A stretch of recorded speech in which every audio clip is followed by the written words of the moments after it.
Ek sit nou vanmôre hier by hierdie lieflike peperboom met die son wat so oor die Manberg se kant nader staan. En vanmôre wil ek graag vir julle vertel van my een-oog kalkoentjie. Haai julle. Dit was nou omtrent 'n saga om die kalkoentjies groot te kry, van so na so en hierso so Januarie se kant was hulle al amper sulke tienertjies. En dit was nou voor ons reën gekry het. Haai, en die blou apies was so honger. Elke nou en dan hoor ek hier 'n tumult en 'n blou apie 'n kalkoentjie gegryp en hy laat val hy hom en dan loop haal ek die kalkoentjie en ek sit hom terug. En daar was 8 van die 18 eiers wat toe nou groot geword het, wat nou na die groot kamp toe gegaan het, wat nou nie 'n draad oor het nie. Hulle almal word hier in die hoenderkamp groot gemaak met 'n plek wat toe is. Maar as hulle nou groter word, dan gaan hulle na die groot kamp toe waar dit nou nie bo toe is nie. Julle, so verloor ek een kalkoentjie op die ander. Deur die blou apies, die een gaan oor die draad en 'n ander ongedierte eet hom. Ekskuus, is 'n lelike woord, 'n ongedierte. 'n Ander dier, hongerdier eet hom. En op 'n dag kom ek in die kalkoen ook aan en ek sien een van die jongste kalkoentjies lyk so koddig. En hy loop so half snaaks.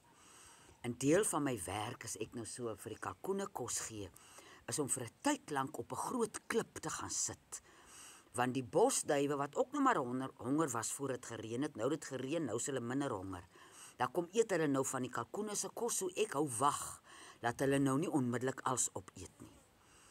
En ek kyk die kalkoentjie en ek kyk die kalkoentjie en met dat sy so draai, sien ek sy het net een oogie.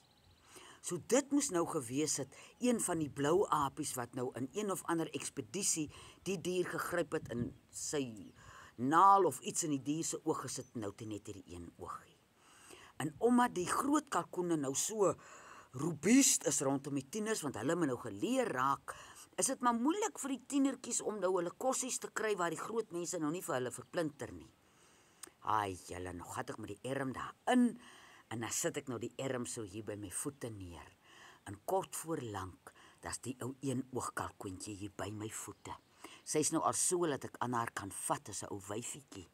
Dan kom eet sy nou hier by my, want die een oog maak dat sy nie kan lekker sien waar al die kos is nie. Dan eet sy nou hier by my, en daar het nou die mooiste vriendskap tussen my en die een-oog kalkoentjie ontstaan. As ek inkom, is sy eerste by die hek, en dan draf sy daar, sy wag dat ek eers die erm neersit, en as ek op die klip gaan sit, dan kom staan sy hier by my. En dan gee ek nou vir haar, so een kant hier waar die ander nou nie sien nie, gee ek nou vir haar kossies en ek vryf vir haar en ek praat met haar en ek moedig haar aan.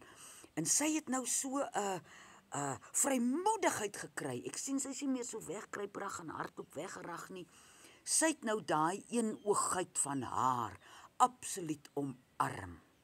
En waar ek is, staan ek haar by. As ek hulle waters ingooi, dan kom staan sy hier by my. En ek maak seker dat ek haar nou nie nat spat as ek nou die water vinnig ingooi nie. En ek is nou so nuuskierig om te weet, hoe gaan sy nou wees as sy groot word? As sy nou die dag broei.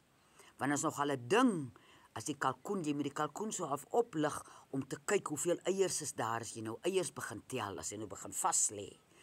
En sy's kwaai, sy blaas soos 'n slang daar, en dis maar 'n saak om haar opgelig te kry. Nou is ek so nuuskierig om te weet, wat gaan die ou kalkoontjie met my maak op die dag wat sy broei? Sy gaan hom seker nie so kwaai met my wees nie. Maar hierdie een-oog kalkoontjie leer vir my elke dag iets. Sy kom nie voor vir my as 'n gestremde kalkoontjie nie. Sy werk met hierdie een oogie van haar, en dis nou amper haar, wat sal 'n mens nou noem, haar spesiale dingetjie. Sy's anders as almal ander, want sy het nie die een oogie, maar sy loopie met haar kop gebo en gesê, wat het ek oorgekom, want ek het net een oogie nie. Sy lewe met daai een oogie. En ek sal vir jou op hoogte hou, hoe gaan dit oor die tyd met daardie dierbare een-oog kalkoen.